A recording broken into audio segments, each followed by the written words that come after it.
सच्चिदानन्दरूपाय परमात्मने ज्योतिर्मयस्वरूपाय विश्वमाङ्गल्यमूर्तये प्रकृतिः पञ्चभूतानि ग्रहा लोकास्वरास्तथा दिशः कालश्च सर्वेषां सदा कुर्वन्तु मङ्गलम्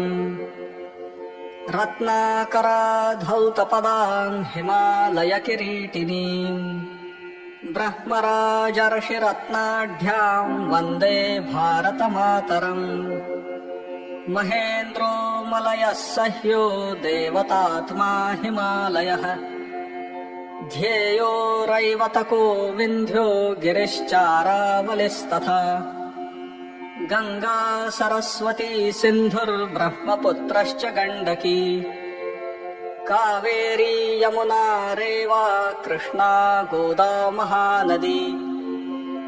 अयोध्या मथुरा माया काशी काञ्ची अवन्तिका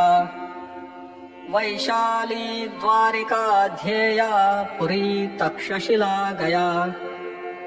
प्रयागः पाटलीपुत्रं विजयानगरं महत् इन्द्रप्रस्थं सोमनाथस्तथा मृतसरः प्रियम् चतुर्वेदाः पुराणानि सर्वोपनिषदस्तथा रामायणं भारतं च गीता सद्दर्शनानि च जैनागमास्त्रिपिटका गुरुग्रन्थः सताङ्गिरः एष ज्ञाननिधिः श्रेष्ठः श्रद्धेयो हृदि सर्वदा अरुन्धत्यनसूया च सावित्री जानकी सती द्रौपदी कण्णगी गार्गी मीरा दुर्गावती तथा लक्ष्मीरहल्या चन्नम्मा रुद्रमाम्बा सुविक्रमा निवेदिता शारदा च प्रणम्या मातृदेवताः श्रीरामो भरतः कृष्णो भीष्मो धर्मस्तथार्जुनः मार्कण्डेयो हरिश्चन्द्रः प्रह्लादो नारदो ध्रुवः हनुमान् जनको व्यासो वसिष्ठश्च शुको बलिः दधीचि विश्वकर्माणौ पृथुवाल्मीकिभार्गवाः भगीरथश्चैकलव्यो मनुर्धन्वन्तरिस्तथा शिबिश्चरन्ति देवश्च पुराणोद्गीतकीर्तयः बुद्ध्वा जिनेन्द्रा गोरक्षः पाणिनिश्च पतञ्जलिः शङ्करो मध्वनिम्बार्कौ श्रीरामानुजवल्लभौ झूले लालोऽथ चैतन्यस्तिरुवल्लुवरस्तथा नायन्मारालवाराश्च कम्बश्च बसवेश्वरः देवलो रविदासश्च कबीरो गुरुनानकः नरसिस्तुलसीदासो दशमेशो दृढव्रतः श्रीमच्छङ्करदेवश्च बन्धू सायणमाधवौ ज्ञानेश्वरस्तुकारामो रामदासः पुरन्दरः बिरसा सहजानन्दो रामानन्दस्तथा महान् वितरन्तु सदैवैते दैवीं सद्गुणसम्पदम्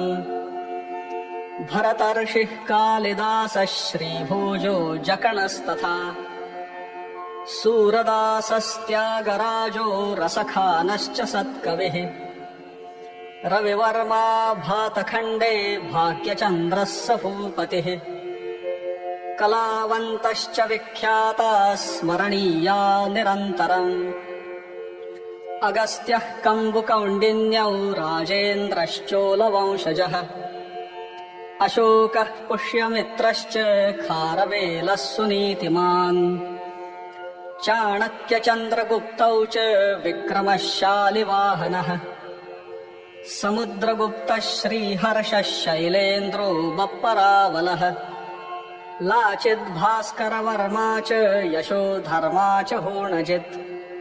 श्रीकृष्णदेवरायश्च ललितादित्य उद्बलः मुसुनूरी नायकौ तौ प्रतापः शिवभूपतिः रणजित्सिंह इत्येते वीरा विख्यातविक्रमाः वैज्ञानिकाश्च कपिलः कणादः सुश्रुतस्तथा चरको भास्कराचार्यो वराहमिहिरः सुधीः नागार्जुनो भरद्वाज आर्यभट्टो वसुर्बुधः ध्येयो वेङ्कटरामश्च विज्ञा रामानुजादयः रामकृष्णो दयानन्दो रवीन्द्रो राममोहनः रामतीर्थो रविन्दश्च विवेकानन्द उद्यशाः दादाभाई गोपबन्धुस्तिलको गान्धिरादृताः रमणो मालवीयश्च श्रीसुब्रह्मण्यभारती सुभाषः प्रणवानन्दः क्रान्तिवीरो विनायकः ठक्करो भीमरावश्च फुले नारायणो गुरुः सङ्घशक्तिप्रणेतारौ केशवो माधवस्तथा स्मरणीयाः सदैवैते नवचैतन्यदायकाः अनुक्ता ये भक्ताः प्रभुचरणसंसक्तहृदयाः अविज्ञाता वीरा अधिसमरमुध्वस्तरिपवः समाजोद्धर्तारः सुहितकरविज्ञाननिपुणाः नमस्तेभ्यो भूयात् सकलसुजनेभ्यः प्रतिदिनम् इदमेकात्मता स्तोत्रम् श्रद्धया यः सदा पठेत् स राष्ट्रधर्मनिष्ठावान् अखण्डम् भारतम् स्मरेत्। भारत माता की जय।